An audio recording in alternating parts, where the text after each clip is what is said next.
My first time dating in Canada, and I decided to go for a Snowbunny. And I need you, and I miss you.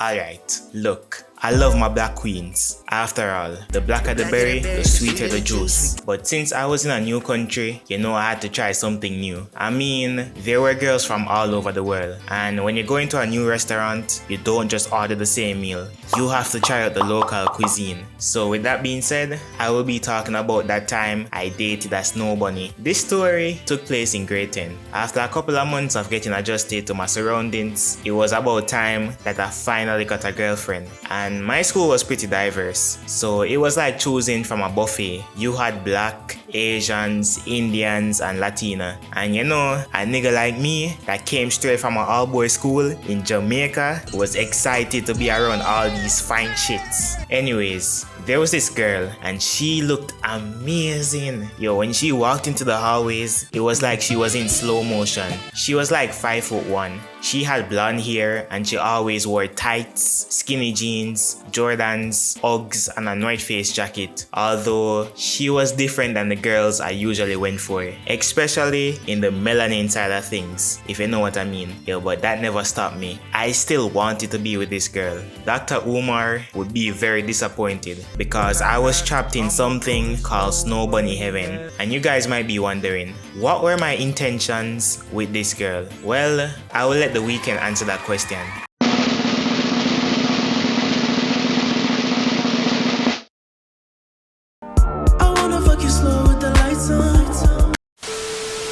However, she wasn't in any of my classes, and it's not like I could walk up to her in the middle of the hallways because she was always accompanied by her friend group, who are a set of the loudest individuals who always scream at the top of their lungs. If you're a guy and you're watching this, the one thing that you should never do is approach a girl when she's with her friends. Trust me. Anyways, back to the story at hand. After months of seeing her from time to time in the hallways, I just told myself it wasn't meant to be. That was until second semester where me and her were in the same English class. But there was only one problem. The distance between our seats were further than Earth and Pluto. Worst of all her friends somehow managed to end up in the same class and they all sat down beside each other. At that point, I was thinking that fate just never wanted us to be together. I was ready to wave the white flag, but the person that I least expect to save the day pulled through, the teacher. Around midterm, the teacher changed the seating plan based on how our grades look. So those who had bad grades, they sat at the front of the class, while those whose grades were good, they sat at the back. Your boy Jorwizzy was a top student, so you already know I was at the back of the class. Surprisingly, she sat right beside me. She was one table apart from me, and this was the opportunity that I was waiting for, and I ended up folding. You can't even blame me because she had her earpods in her ears and she was always texting the entirety of the period, and she barely batted an eye towards me. But I wanted to start a conversation with her, so I asked her if I could borrow a pencil. And when she heard me speak, she asked me, "Are you Jamaican?" And I wanted to be oblivious and let the conversation continue. So I said, "Yeah, how you know?"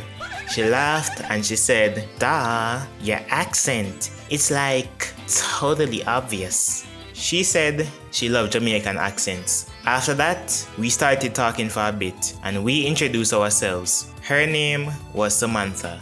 And after a couple of days of talking to her, I asked her for her Instagram and she gave me both her main account and her private account. Everything was going well, but after weeks went by, I felt more like her friend than her boyfriend. And there's nothing wrong with being friends first, but I knew if I waited too long, then I would be stuck in something called the friend zone. And once you're in there, there's no coming out. So it was now or never to ask her out on a date. So I'm in bed doing what I always do, watching some funny Instagram reel. Then I went into Samantha DM and me and her, we got to texting, and then I decided to shoot my shot. I asked her if she wanted to go to the movies with me and get a bite to eat. I was waiting to see if that shot actually went in, and it turns out I hit the dagger. 1 week later. So the day before the date, I made sure to go to a barber, skiller than 360 Jeezy. When it was time for the date, I had on my all black fit, my diamond earrings, and my dad's gold Rolex watch. I met her at the mall, and the outfit that she was wearing,